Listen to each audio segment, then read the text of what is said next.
오늘도 우리 하나님의 크신 은혜가 충만하시기를 주님의 이름으로 축원합니다. 올 한 해의 마지막 주일입니다. 우리는 무슨 얘기를 할 때마다 이 마지막입니다라고 한다면 괜히 마음이 무거워지죠. 왜냐고 하면 이 마지막이라고 하는 그 단어 자체가 왠지 우리의 마음을 좀 무겁게 만들기 때문에 그래요. 그러나 그 무거운 마지막이라고 하는 말 다음에는요, 또 우리에게는 새로운 출발이라고 하는, 새로운 시작이라고 하는 단어가 항상 따라오게 되어 있습니다. 언제나 끝이 있으면 시작이 있는 것처럼, 또 시작이 있으면 끝이 있는 것처럼, 오늘 우리 이 올해의 마지막 주일이지만 이제 이 주일이 지나고 다음 주를 맞이하면 우리는 또 새로운 한 해를 맞이하게 됩니다. 그럼 또 우리는 희망찬 소망 속에서 또 우리가 1년의 삶을 시작해 나가는 우리들의 귀한 모습이 되지 않겠는가. 올해도 52주 어김없이 52번의 예배를 우리가 드렸습니다. 그래서 우리는 예배 드릴 때마다 내가 연초에 늘 결단하는 것이, 내가 올해는 52주 주일 성수해야지 라고 하는 마음을 가지시고 여러분들이 매 주일마다 열심히 하나님 앞에 나와서 예배하시는 가운데 있는데, 자, 열심히 여러분 52주 달려오시냐고, 여러분 참 많이 애쓰셨고 고생하셨고요. 또 여러분 수고하고 정말 여러분 승리했으니 감사하고요. 그러나 내가 가만히 보니 나는 그런 마음을 가지고는 있었는데 어쩌다 보니 내가 52주 주일 성수를 하지 못하신 분이 있었다고 한다면, 그 마음속에 뭔가 아쉬운 마음이 남는 분이 있다고 한다면, 여러분 다음 주의 시작입니다. 다음 주부터 여러분 52주 동안 한번 여러분 내가 주일 성수하겠다 라고 하는 것에 한번 도전해 보시고, 또 여러분 한번 여러분들이 그 도전의 성취감을 만끽하실 수 있는 그런 귀한 시간이 여러분 모두에게 임하시기를 주님의 이름으로 축원합니다. 올해도요, 제가 이렇게 가만히 보았더니 52주 동안 열심히 예배에 참석하셔서 52주 성수하신 분들이 대략 한 17분 정도 되시더라고요. 그럼 나머지 분들은 다 무엇이냐? 다들 와서 열심히 예배는 드리셨는데 중간에 한 번씩 이렇게 이제 빼먹게 되었다라고 하는 거죠. 어떤 분이 천국을 가게 됐답니다. 너무너무 기쁜 마음으로 하나님께서 말이죠, 천국까지 사다리를 쭉 내려주시더래요. 타고 올라오라고. 그래서 사다리를 하나하나 집으면서 말이지 열심히 올라갔답니다. 근데 중간에 막 그 중간쯤 갔는데 말이죠, 옆에 있는 친구는 사다리 타고 잘 올라가는데 내 사다리는 말이죠, 중간에 하나가 빠져 있더니 그 다음에는 2칸이 빠져 있고 그 다음에는 3칸이 빠져 있고 막 그렇더라는 거예요. 그래서 내가 여기까지 올라왔는데 내가 천국까지 가야 되겠고, 근데 말이죠, 뭐 한 칸이야 그냥 쉽게 건너뛸 수가 있었는데 2칸은 조금 손을 좀 뻗어야 되겠고요, 3칸째가 빠져 있을 때는 말이죠, 이거 참 뛰었다가 만약에 못 잡으면 그냥 밑으로 쭉 떨어지고 말더라는 거죠. 그래서 이 사람이 막 불평을 했다는 거죠. 하나님, 나도 지금 천국 가고 있는데요, 저 사람도 천국 가고 저 사람의 사다리는 저렇게 잘 돼 있는데 왜 내 사다리는 이렇게 여기저기 중간중간에 이렇게 빵꾸가 많이 나 있습니까? 라고 이렇게 하나님께 막 불평분만을 했더니 하나님이 그렇게 이야기하시더래요. 얘야, 중간중간에 빠진 것은 내가 주일날 한 번씩 빼먹은 거란다. 그거 어쩌겠니? 네가 빼먹은 것을 할 수 없다. 한번 길면 점프를 하든지 기어서 올라오든지 같은 건 빨리 천국으로 와라 라고 말씀하시더라는 거예요.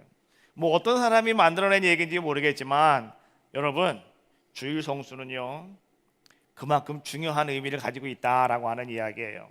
오늘 여러분, 내년에는 우리 다 같이 52주 주일 성수 하시기를 주님의 이름으로 축원합니다.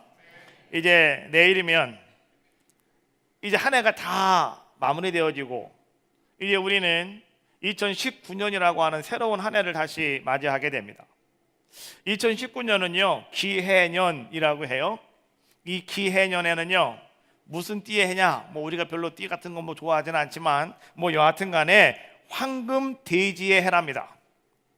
우리가 꿈에서 돼지왕 꿔도 사람들은 복된 꿈이라고 그러는데 거기다가 황금으로 치장되어 있는 돼지랍니다.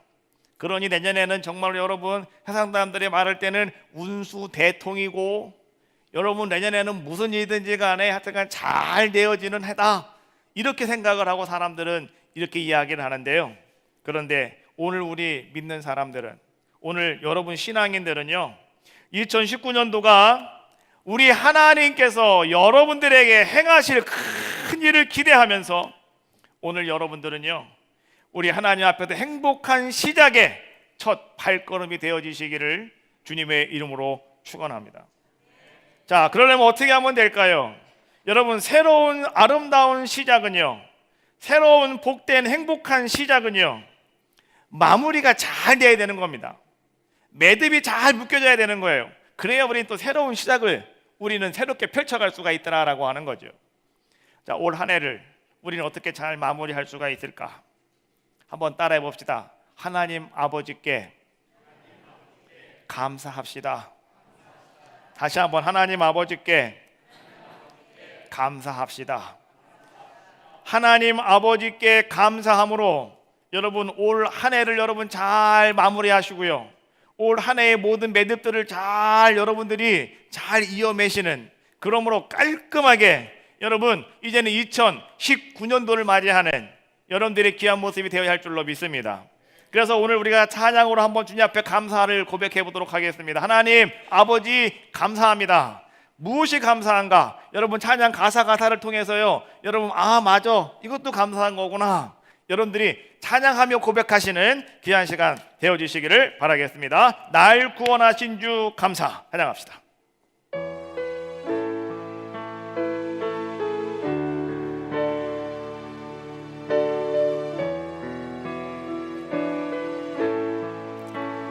날 구원하신 주 감사, 모든 것 주신 감사, 주머니 난 추억 이내 감사, 주 내 곁에 계시네, 향기로운 봄철의 감사, 외로운 가을날 감사, 사라진 눈물도 감사,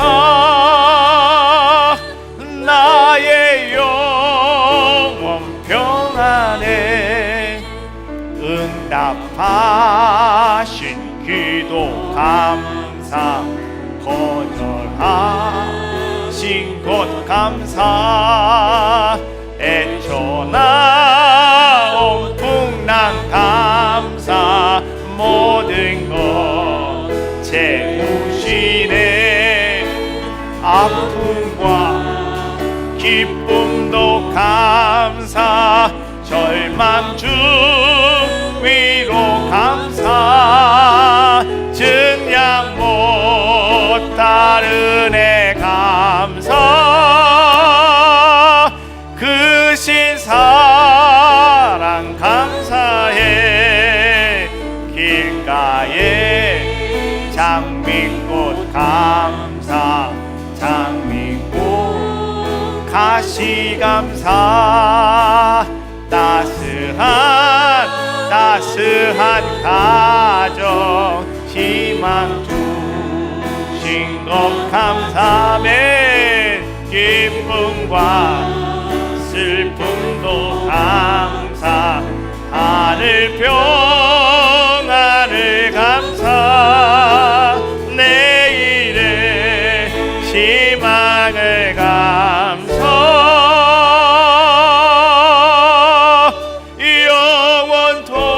영원토록 감사해.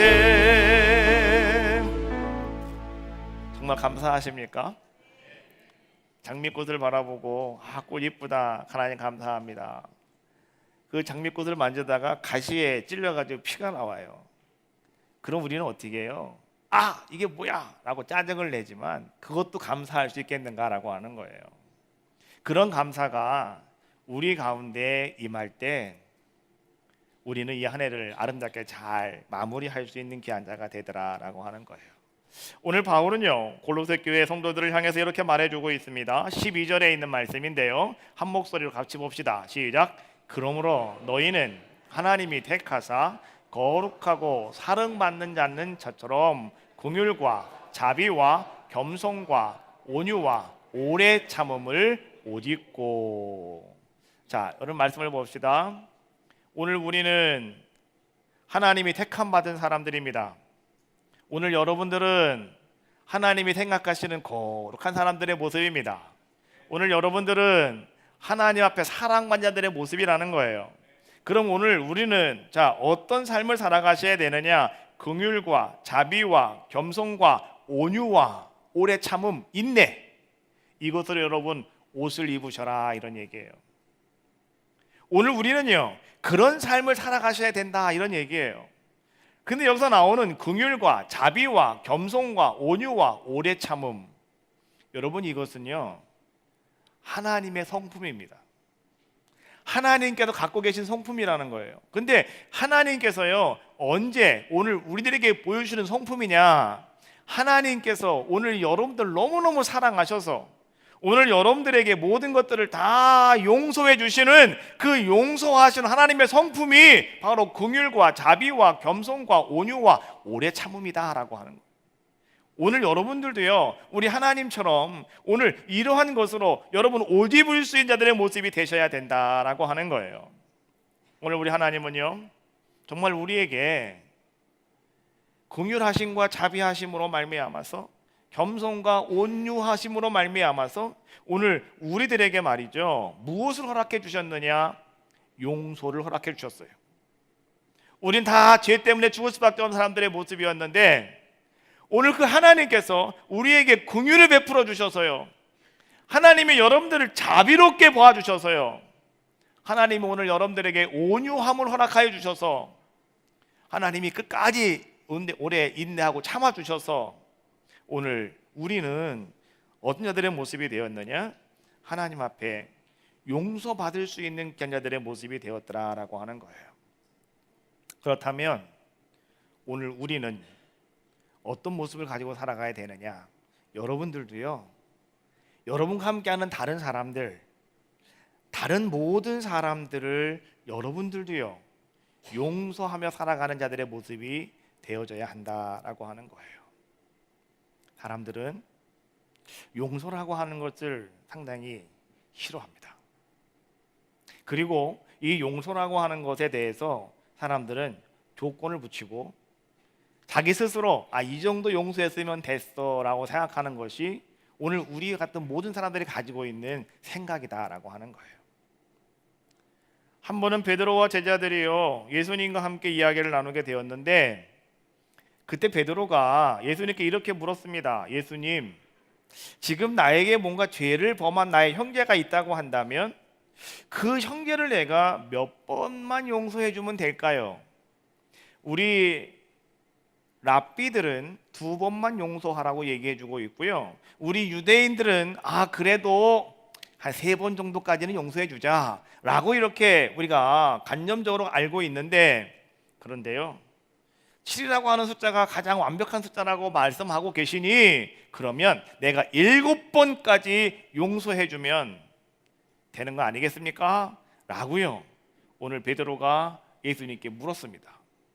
그랬더니 예수님께서요 그 베드로에게 뭐라고 말씀해 주셨습니까?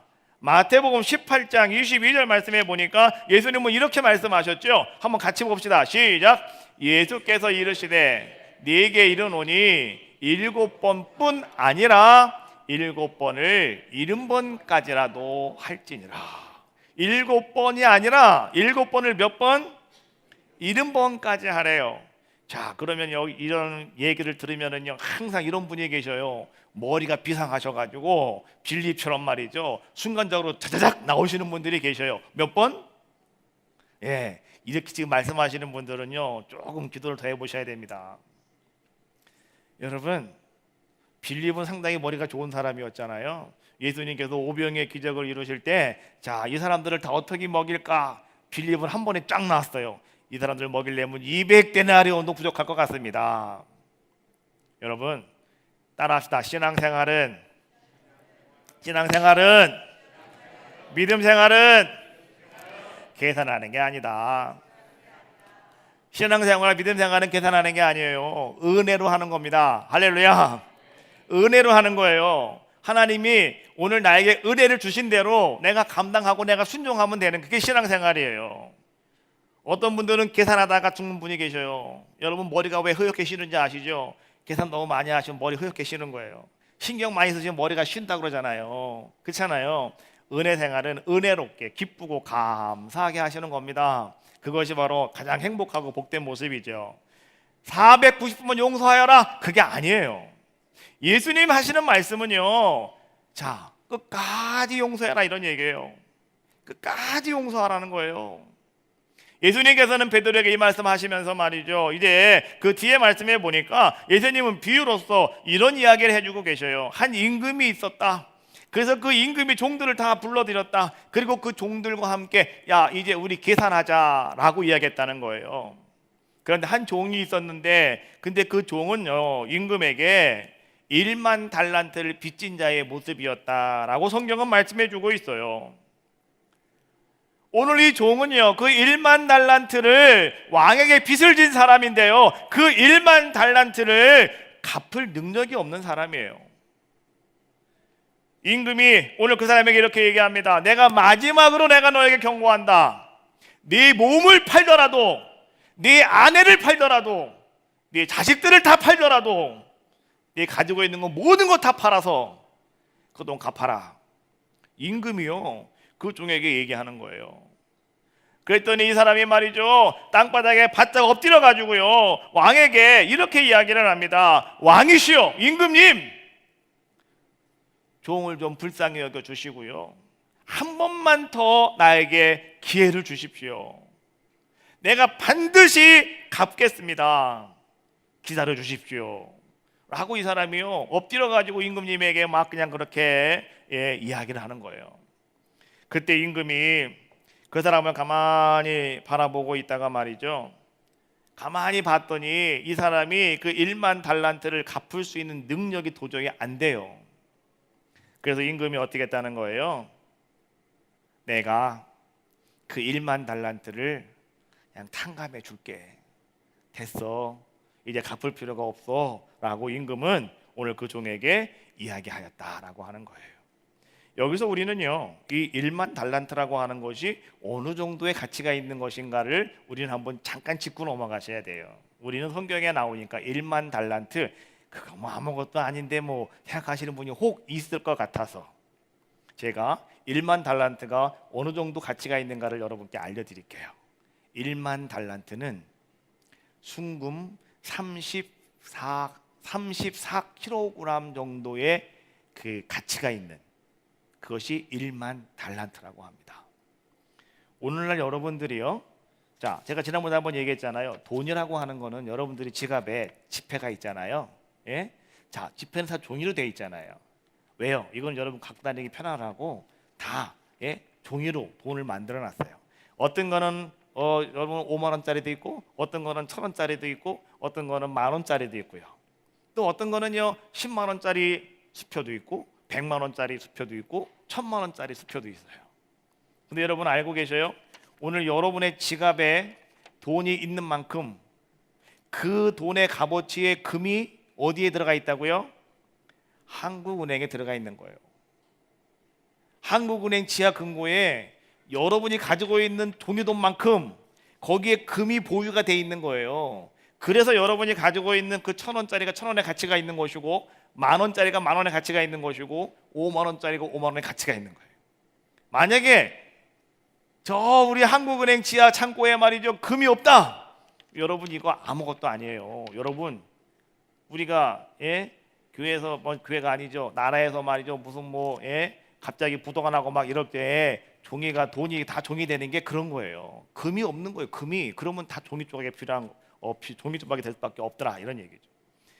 예수님이 살고 있던 그 시대에는요, 종이 돈이 없잖아요. 그러니까 어떻게 했어요? 정말 금을 가지고 돈을 만들든지, 은을 가지고 돈을 만들든지, 동을 가지고 돈을 만들었다는 거예요. 그래서요, 금돈이면은 금으로 돈을 만든 거고요, 은돈이면 은으로 돈을 만든 거예요. 그러면 1만 달란트는 금으로 만든 1달란트짜리가 10,000개가 모여야 그게 1만 달란트라는 거예요. 그러면 여러분 1달란트라고 하는 것이 어느 정도의 값어치를 가지고 있느냐? 이것은 유대와 로마 사회에서運用되고 있던 화폐 단위 중에서 가장 큰 단위가 바로 이 달란트라고 하는 단위였는데요. 이 달란트는요, 일반 노동자들이 나가서 하루 종일 열심히 일해서 받는 품삯을 우리가 1데나리온 이렇게 이야기합니다. 그러면 이 1달란트는요 1데나리온의 6,000배에 해당된다고 그래요. 그러니까 여러분이 하루 나가서 열심히 일을 하셔가지고 6,000일 동안 열심히 일을 하셔야 10원도 안 쓰고 일을 하셔야 그것이 1달란트가 된다는 거예요. 그것이 10,000개가 모이면 1만 달란트가 된다는 거예요. 그러니까 이해가 되시죠? 뭐 금 34kg가 뭐 얼마 되겠어? 그까짓 게 아닙니다. 34kg가 여러분 그까짓 게 아니라고요. 그렇지 않습니까? 엄청난 거예요. 그래서 보십시오. 이제 그 유대 역사학자였던 요세푸스라고 하는 사람의 이야기를 들어보면은요, 유대 전역에서 각출된 1년 세금이 얼마였느냐? 고작 800달란트였답니다. 유대 나라에서요 세금을 걷었대요. 1년 동안. 그것이 얼마라고요? 800달란트.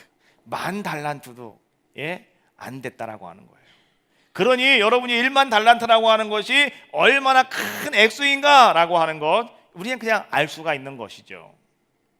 임금이요 이 종에게 그 1만 달란트를 탕감해 줬다는 거예요. 그럼 이 사람은 좋을까요 나쁠까요? 너무 좋은 거죠. 1만 달란트가요 오늘날 우리가 이렇게 환산을 해보면 한 10억 달러 이상 나간다고 그래요. 그럼 10억 달러가 언제 얼마냐? 한국 돈으로 10억 달러면 한국 돈으로 한 1조 2천억 정도 된다고 그래요. 이 정도 많은 돈이에요. 그걸 탕감받았으니 얼마나 기쁘고 감사합니까? 그래서 이 사람이 너무너무 좋아갖고 말이죠, 임금님 너무 감사합니다, 감사합니다, 아주 너무 고맙다고 하고서 말이죠, 이 사람이 이제 왕궁을 나와가지고 자기 집으로 가는데요, 가다가 보니까 한 사람을 만나게 됐어요. 근데 이 사람은 어떤 사람이냐고 하면 자기에게, 자기 너무 힘들고 어렵다고요, 자기에게 100데나리온을 빌려간 사람이었어요. 100데나리온이면 그냥 사람이 나가서 100일 동안 일해서 모은 돈이에요. 그러면 우리가 오늘날로 말하면 한 석 달, 열흘 동안 10원도 안 쓰고 여러분들이 돈 모은 돈이에요. 그거를 이 사람이 빌려갔단 말이에요. 근데 이 사람이 가다가 말이죠, 이제 임금에게 탕감받고 기쁜 마음을 가지고 집에 돌아가고 있는데 이 사람을 딱 만난 거예요. 그럼 어떻게 해야 될까요? 내가 1만 달란트를 탕감받았으니 여러분 100데나리온은 눈에 보여요 안 보여요? 지금 이거는요 1만 달란트에 비유하면 100데나리온은 돈도 아니에요. 이거는 그렇잖아요. 보이지도 않는 거예요 이거는요. 그런데요 이 사람이 가다가 100데나리온 빌려준 사람을 딱 보자마자요 쫓아가가지고 그 사람이 이 목두머리를 딱 잡았답니다. 그리고 나서 이 사람에게 이렇게 얘기했다는 거예요. 야, 너 왜 내 돈 안 갚어? 빨리 돈 갚어. 100데나리온 언제 갚을 건데? 막 이야기하는 거예요. 그러니까 이 목이 잡힌 사람이 말이죠 100데나리온을 빌려 얻어간 사람이, 내가 꼭 갚을게, 내가 그거 꼭 너무 걱정하지 마, 조금만 더 기다려줘, 내가 그러면 꼭 갚을게, 나를 좀 믿어줘 라고 이야기하는데, 이 종이 말이죠 그 사람의 목을 잡고서 질질 끌고 가고 어디로 갔냐고 하면 강가로 갔다는 거예요. 가가지고 가서 이렇게 고소했답니다. 이 사람이 내 돈 100데나리온을 떼어먹었습니다. 돈 받을 때까지 나는 이 사람을 감옥에 집어넣겠습니다. 다른 사람들이요 그 이야기를 알게 됐답니다. 지금 감옥에 갇혀있는 100데나리온을 빌려갔던 그 사람이 너무 불쌍해 보였어요. 그래서 그 사람들이 말이죠 그 이야기를 가서 임금님에게 했답니다. 임금님, 지난번에 임금님께서 10,000달란트, 1만 달란트를 탕감했던 그 사람이 있잖아요. 근데 그 사람이요 자기한테 100데나리온을 빌려간 사람을 그 돈 안 준다고요 감옥에 갖다 가둬버리고 말았대요. 임금님이 그 소리를 듣자마자 노발대발하면서 말이죠 그 사람을 다시 데려오라고 그랬다. 가서 그 사람이 그 앞에 갔더니 임금님이 이렇게 호통을 쳤다는 거예요. 너는 정말로 나쁜 사람이구나. 너는 정말로 악한 종이구나. 네가 나에게 그렇게 빌기에 내가 너를 너무나 불쌍히 여겨서 내 빚을 전부 다 탕감해 주었는데 내가 너를 불쌍히 여긴과 같이 너도 내 동료를 불쌍히 여기는 것이 마땅하지 아니하냐. 그런데 너는 어찌하여 그 사람을 감옥에 갖다 가두었느냐. 여러분, 오늘 이 이야기는요, 예수님께서 우리에게 주고 있는 이 말씀은 이런 얘기예요. 엄청난 빚을 탕감받고도 은혜를 모르는 사람의 비참한 최후가 어떤 것인가, 이것을 지금 우리에게 성경은 말씀해 주고 계시더라라고 하는 거예요. 오늘 여러분들은요, 전부 다 우리 하나님께로부터요 1만 달란트의 탕감을 받은 사람들이 오늘 여러분들입니다. 믿습니까? 나 하나님이 돈 준 거 하나도 없는데, 하나님이 나에게 주신 게 뭐가 있다고 그래요? 나 아무것도 없는데요. 여러분 이렇게 말하실 수도 있지만, 하나님이 여러분들에게 1만 달란트를 탕감해 주신 것은요, 여러분이 도저히 할 수 없는 것, 여러분이 도저히 이룰 수 없는 것, 여러분이 도저히 용서받을 수 없었던 것, 이러한 것을 하나님이 여러분들에게 행하여 주셨다는 거예요. 그것이 뭐예요? 여러분을 하나님 자녀 삼아 주셨고, 오늘 여러분을 통해서 이제는 구원의 아름다운 반열에 올려주셨고, 여러분의 모든 죄를 다 사하여 주셨고, 이제 여러분들을요 용서해 주셨다는 거예요. 여러분, 이것이요 1만 달란트의 탕감 받았던 그 종의 모습이 바로 오늘 우리들의 모습이더라라고 하는 거예요. 그런데 오늘 우리는 어떤 삶을 지금 살아가고 있는가라고 하는 거예요. 오늘 바울은 이렇게 말하고 있습니다. 13절에 있는 말씀이에요. 한번 같이 읽어봅시다. 13절 시작. 누가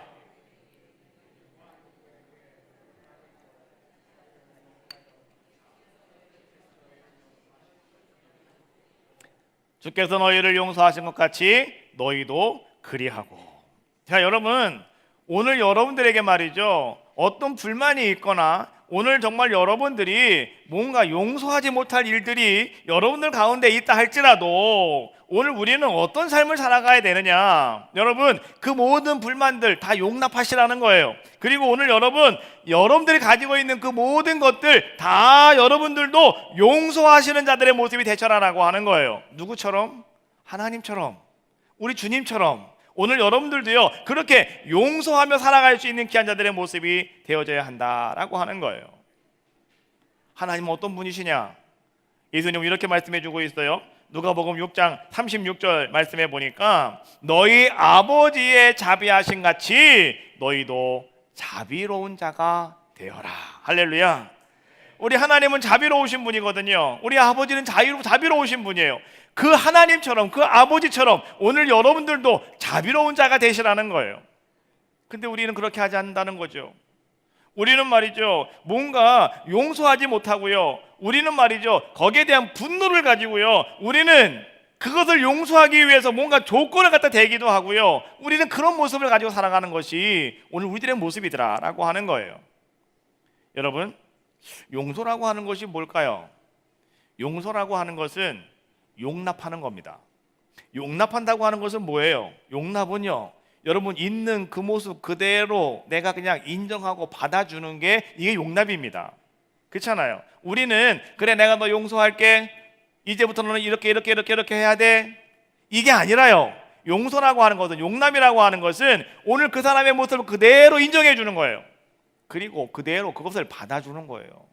내가 조건을 거는 게 아니라는 거예요. 내가 뭔가 이렇게 해라 저렇게 해라 내가 말하는 것이 절대 아니더라라고 하는 거예요. 옛날에 말이죠, 이제 어떤 한 스승이 있었는데요, 그 스승이 제자들을 모아놓고 하는 얘기가 항상 그런 얘기였다고 합니다. 얘들아, 너희들은 누군가를 용서하는 사람이 돼야 된다, 용서해 주어라, 매일 이런 얘기했다고 그래요. 게다가 보니까 그 제자가 하루 이렇게 물었다고 합니다. 스승님은 날마다 우리에게 늘 용서하라고 가르쳐주고 있는데 그럼 도대체 몇 번이나 우리가 용서를 해야 되는 건데요? 라고 물었다고 합니다. 그랬더니 그 제자의 질문을 받고요, 스승이 이렇게 말했답니다. 몇 번을 용서해 주느냐, 그것은 별로 중요한 게 아니야. 그럼 뭐가 중요한지 아니? 용서라고 하는 것은 단순히 그냥 그대로 받아주는 거야.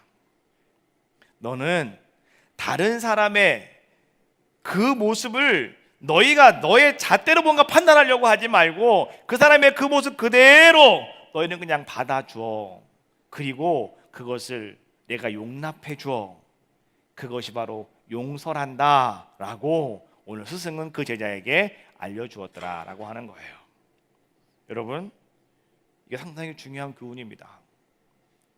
우리는요, 오늘 한 해를 마감함에 있어서, 오늘 마지막 주일을 여러분들이 보냄에 있어서 여러분이 한 해 동안 여러분들이 용서 못할 것이 뭐가 있습니까? 여러분 그거 오늘 다 풀으시라는 거예요. 여러분 그거 다 용서하시라는 거예요. 근데 그 용서를 말이죠, 여러분들은 뭔가 어떤 조건들을 가지고 내가 이렇게 용서할 테니 너는 이렇게 나에게 와야 돼 라고 하는 것이 아니라 그 사람 개의치 마시고 그냥 그대로 여러분 받아주시라는 거예요. 그대로 여러분 인정해 주시라는 거예요. 그 사람이 여러분들에게 어떤 말을 하든지 말든지 간에 여러분 스스로 여러분들이 그렇게 여러분 용서하시라는 거예요. 왜? 나는 이미 10,000달란트의 탕감 받은 사람이니까요. 내가 도저히 감당할 수 없는 엄청난 것을 나는 탕감 받은 사람이고 용서받은 사람이니 내가 할 수 있는 것은 무엇이냐? 그거 아무것도 아닌 것 같고 여러분들이 힘들게 살지 마시라는 거예요. 고민하지 마시라는 거예요. 용서하시라고요. 왜요? 내가 그렇게 용서받았으니 나도 똑같이 우리 하나님처럼 자비로움을 갖고 여러분들이 용서할 수 있는 귀한 자의 모습이 되어져야 한다라고 하는 거예요. 자, 우리가 누군가를 용서할 수 있다고 하는 것, 여러분 그것은 뭐냐고 하면 다른 게 아니에요. 오늘 여러분 가운데 뭐가 있으면 되느냐? 사랑이라고 하는 것이 차 있으면 되더라라고 하는 거예요. 믿음, 소망, 사랑 세 가지는 항상 함께 가는 것인데 그 중에 제일은 뭐라고요? 사랑이다. 왜 사랑인지 아십니까? 사랑이 오늘 우리의 모든 것을 풀어가는 열쇠이기 때문에 그러는 거예요. 또 사랑이라고 하는 것이 어떤 것이냐? 오늘 14절 말씀해 보니까 이런 말씀이 나오죠. 모든 것 위에 사랑을 더하라. 이는 온전하게 매는 뭐라고요? 띠다 라고 말씀해 주고 있는 거예요. 띠가 뭡니까? 끈이라는 거예요. 오늘 여러분들을 말이죠, 온전하게 하나된 모습으로 여러분들을 잘 엮어주는 것이 무엇이냐? 그것이 바로 사랑이다 라고 말씀해 주고 있는 거예요. 여러분, 우리는요, 사랑이 과연 무엇일까? 여러분 사랑이 뭔지 다 알고 계시죠? 자, 성경은 사랑에 대해서 말이죠, 아주 자세하게 그리고 아주 정확하게 성경은 사랑에 대해서 이야기해 주고 있습니다. 자, 고린도전서 13장에 나오는 말씀인데요, 그 중에서 우리 4절과 7절까지 말씀만 한번 같이 한 목소리로 합독을 하겠습니다. 시작. 사랑은 오래 참고, 사랑은 온유하며, 시기하지 아니하며, 사랑은 자랑하지 아니하며, 교만하지 아니하며, 무례히 행하지 아니하며, 자기의 유익을 구하지 아니하며, 성내지 아니하며, 약한 것을 생각하지 아니하며, 불의를 기뻐하지 아니하며, 진리와 함께 기뻐하고, 모든 것을 참으며, 모든 것을 믿으며, 모든 것을 바라며, 모든 것을 견디느니라. 할렐루야. 여러분, 사랑이라고 하는 것은 바로 이런 거예요. 사랑은 참는 거예요. 사랑은 온유한 거예요. 사랑은 이거 하지 않고 저거 하지 않고 아니하며 계속 나오고 있죠. 자, 시기하지 않고요, 교만하지 않고요, 무례하지 않고요, 유익을 구치 않고요, 성내지 않고요, 약한 것 생각하지 않고요, 불의를 기뻐하지 않고요. 사랑은 그런 겁니다. 그리고 사랑이라고 하는 것은 무엇이냐? 기뻐하는 거예요. 진리와 함께 기뻐하는 거예요. 혼자 기뻐하는 게 아니라 진리와 함께 기뻐하는 거예요. 사랑은 끝까지 여러분 참는 거예요. 사랑은 끝까지 믿어주는 거예요. 사랑은 뭡니까? 끝까지 여러분 소망 가운데 바라보는 거예요. 사랑은 뭐예요? 끝까지 견디는 거예요. 그렇지 않습니까? 이게 사랑이라고요. 자, 그래서 여러분 이 사랑은요, 우리 하나님께서 기뻐하시는 거예요. 그래서 믿음과 소망과 사랑이 항상 있을 것인데 그 중에 제일은 뭐라고 그러는 거예요? 사랑이다 라고 말씀해 주고 있는 거예요. 여러분, 믿음도 중요합니다. 소망도 중요합니다. 근데 사랑은 더 중요하다라고 하는 것을 우리에게 말씀해 주고 계시더라라고 하는 거예요. 오늘 여러분들이 말이죠, 언제나 입으로는 여러분 나는 당신을 사랑합니다, 나 정말 당신을 사랑합니다. 사랑해요, 사랑해요, 사랑해요. 항상 말하고 있는데, 근데 여러분의 생활 속에, 여러분의 삶 속에 긍휼함이 없거나 자비함이 없거나 겸손함이 없거나 온유함이 없거나 오래 참음이 없거나 용서함이 없다면, 오늘 여러분의 입에서 나오는 모든 사랑이라고 하는 말은, 따라합시다, 가짜다, 가짜다, 거짓말이다. 안 되는 분이 계셔요. 다시 할게요. 그것은 가짜다. 그 사랑은 가짜다. 여러분, 정말 사랑하는 사람은요, 매일 입으로 사랑해 사랑해 사랑해 안 합니다. 그렇죠? 예? 여러분, 어떤 분이 그런 얘기를 해요. 이거 진짜예요? 물어보는 사람은 그 사람이 가짜를 가지고 있다는 거예요. 그렇죠? 항상 진짜만 가지고 있는 사람은 가짜냐고 물어봐요, 안 물어봐요? 안 물어보죠. 왜? 난 항상 진짜만 있으니까. 내가 가짜라고 물어볼 필요가 없다는 거예요. 왜? 난 항상 진짜니까. 그렇지 않습니까? 그런데 내가 가짜를 가지고 있는 사람은, 와, 그거 멋있다. 근데 진짜야 이거? 이렇게 물어본다는 거예요. 여러분, 누가 다이아 반지를 차고 있어도요, 절대 가가지고 진짜요? 물어보지 마세요. 창피하잖아요. 그냥 가만히 계세요. 그럼 여러분도 다 다이아몬드 갖고 계시게 되는 거지만, 가서 여러분들이 이거 진짜야? 라고 물어보는 순간 여러분의 신분이 탄로가 나는 거예요. 그렇지 않습니까? 왜요? 여러분 진짜가 없다는 거잖아요. 그렇지 않습니까? 여러분 잘 보세요. 오늘 여러분들은 진짜 하나님 백성입니까? 정말 여러분들은요 진짜 천국 백성 맞습니까? 여러분 보세요. 나는 하나님 백성이 맞아. 근데 그 앞에 진짜라고 말을 쓸 필요가 있어요, 없어요? 없어요. 나는 천국 백성이 맞아요. 근데 그 앞에 정말 진짜 당신 천국 백성 맞습니까? 진짜라고 한 말을 쓸 필요가 없는 거예요. 나는 진짜니까. 그렇잖아요. 근데 왜 사람들이요 그런 말을 여러분에게 물어보는지 아십니까? 세상의 염려와 근심 때문에 여러분들이 막 두려워하고 떨고 있다는 거예요. 여러분 세상 근심과 염려 때문에 여러분들이 말이죠 어찌하냐고 늘 여러분의 입으로 그렇게 막 이야기하고 있더라는 거예요. 그러다 보니까 사람들이 여러분들에게 묻는 거예요.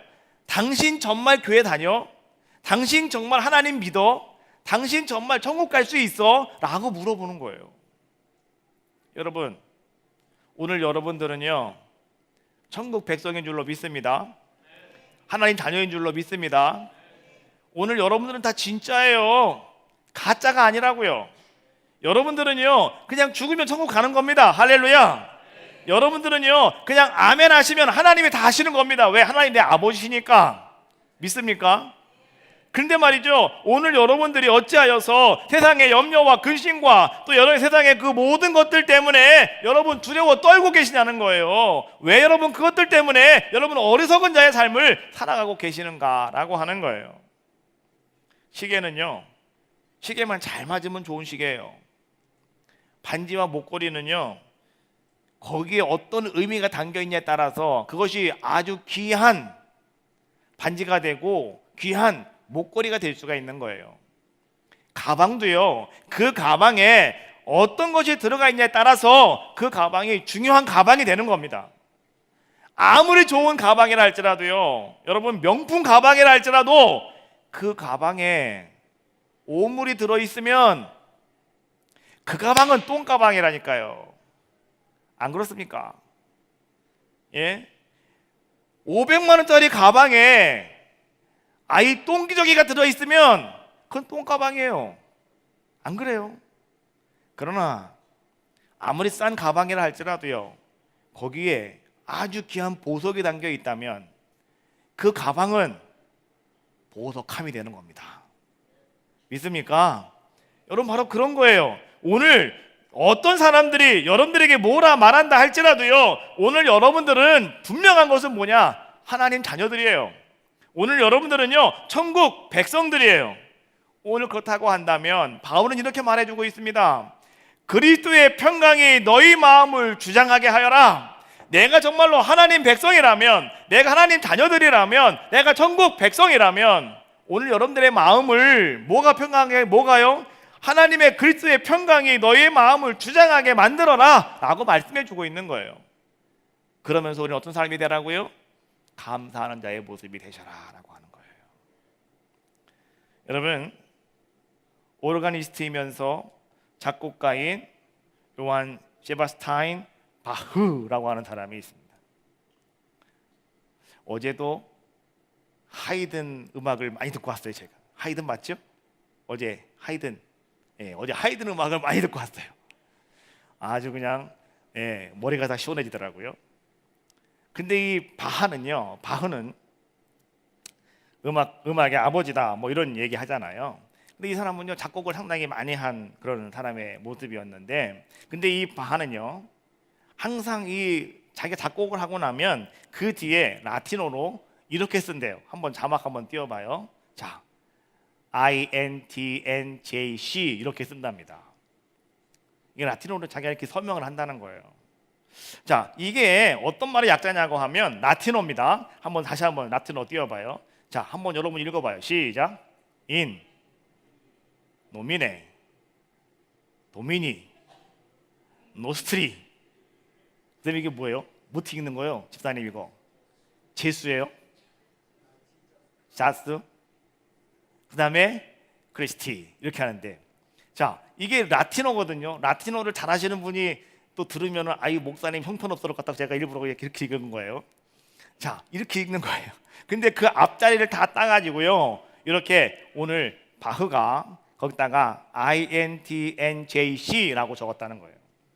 여러분 그게 무슨 뜻인지 아십니까? 이런 뜻이에요. 우리 주 예수 그리스도의 이름으로. 오늘 우리가 읽는 본문의 말씀, 자 17절에 있는 말씀인데요. 한번 17절 말씀 한번 쭉 한번 읽어볼까요? 시작. 또 무엇을 하든지 말에나 일에나 다 주 예수의 이름으로 하고 그를 힘입어 아버지 하나님께 감사하라. 우리 주 예수 그리스도의 이름으로 하여라.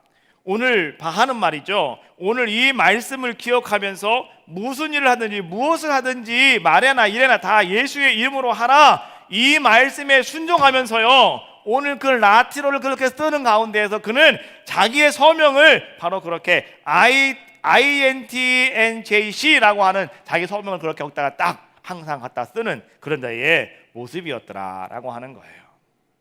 자 여러분, 한 해의 마지막에 서 있습니다. 우리는 이것을 갖다가 정점에 서 있다라고 이렇게 이야기를 해요. 자 이때 우리는요 무엇을 어떻게 해야 될까? 여러분, 한 해의 모든 묵은 것들 여러분 다 털어버리셔야 됩니다. 근데 그 중에 중요한 게 뭐냐고 하면 여러분 용서하시라고요. 사람들은요 용서하지 못하는 것 때문에 사람들이 병이 나요. 용서하지 못하는 것 때문에 사람들이 힘들어하고 피곤해하는 거예요. 나는 하나님께로부터 1만 달란트를 탕감받은 사람이에요. 그렇다고 한다면 여러분들이 가지고 있는 그 용서할 일들은요 아무것도 아니에요. 여러분 그냥 용서하시면 되는 거예요. 조건 달지 마시고 오늘 다 그냥 용서하시면서 여러분 다 털어버리시라고요. 그리고 여러분 우리는 어떤 삶을 살아가야 되느냐? 새해를 아름답게 출발하는 귀한 자의 모습이 되자라고 하는 거예요. 엊그제 우리 한 집사님이 저를 찾아오셨어요. 찾아오셔서 집사님이 저에게 이렇게 얘기를 해요. 목사님, 제가 몇 년 전부터 하나님 앞에 기도하고 있는 것이었는데 제가 작년에도 여건이 되지 못해서 내가 하나님 앞에 할 수 없었고, 내가 올해도 내가 이것을 어떻게 할까 고민하고 있었는데 이제 앞으로 며칠만 있으면 한 해가 다 지나가고, 이 한 해가 지나가기 전에, 이 해가 지나가기 전에 내가 얼른 내가 좀 결단을 해야 되겠다라고 생각이 들어서 내가 목사님 이것을 준비해서 내가 가져왔어요 라고 하면서 우리 집사님이 저에게 건축헌금을 갖고 오셨어요. 그것은 우리가 교회를 건축을 할 때 우리 성도들이 한 평 한 평 헌금을 했거든요. 한 평이 300만 원이었어요. 교회 건축에 한 평이 300만 원이었는데, 근데 우리 집사님께서 그것을 본인과 아이들 이름으로 해가지고요 3평을 자기가 준비하셔서 그걸 가지고 오셨어요. 저는 근데 그거를 받으면서 말이죠 너무나 마음이 아팠어요. 왜냐고 하면 이분은 참 그게 너무 힘든 분이었어요. 이거를 내가 받아야 되는 거냐 도로 돌려드려야 되는 것이냐 이런 고민을 할 정도로 정말 너무 힘들게 살아가시는 분이었단 말이에요. 그런데 이분이 그걸 잃어버리지 아니하시고 내가 하나님 앞에 작정한 것이었으니 내가 이 해가 지나가기 전에 내가 이것을 빨리 해결을 해야 되겠노라고, 그래서 말이죠 그 모든 것들을 다 해가지고요 갖고 오셔서 눈물을 흘리시더라. 근데 그 눈물이 내 마음을 더 아프게 했어요. 이런 말씀을 하셨어요. 내가 하나님 앞에 기쁜 마음으로 내가 이것을 하나님 앞에 내가 드리고 싶었는데요 그러지 못한 것 같다고. 그러면서 그거를요 저한테 갖다 주시는 거예요.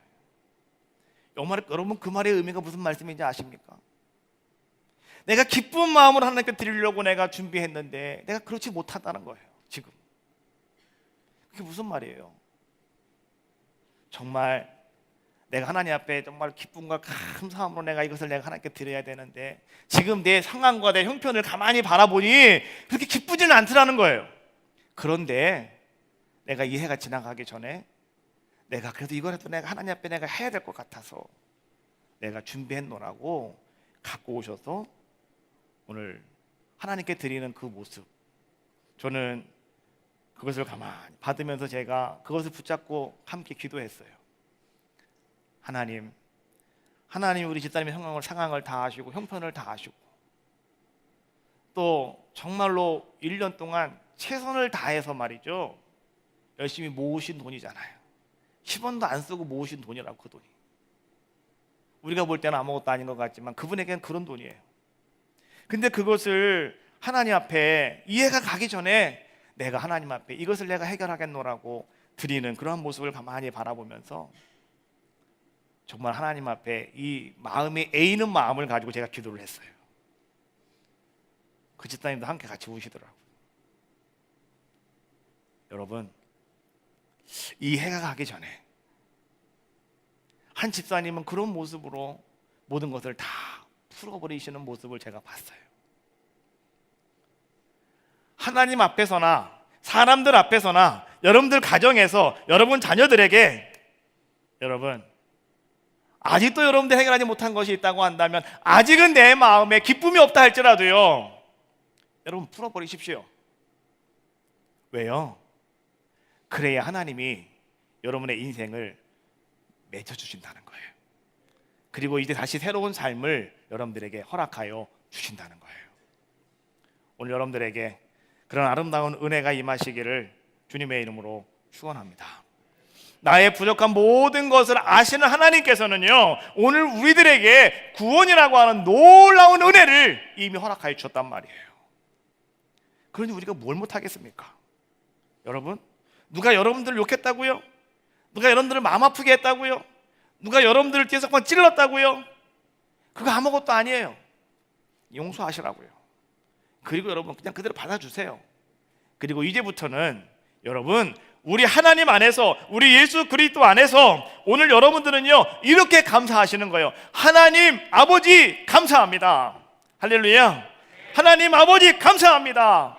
여러분 기도하시면서 이 한 해를 마감하시고요 여러분 새로운 한 해 영시 예배에 여러분 소망과 희망으로 그 우리 주님 앞에서 여러분 두 손을 높이 들고 찬양하며 영광 돌리시는 귀한 삶이 되시기를 주님의 이름으로 축원합니다.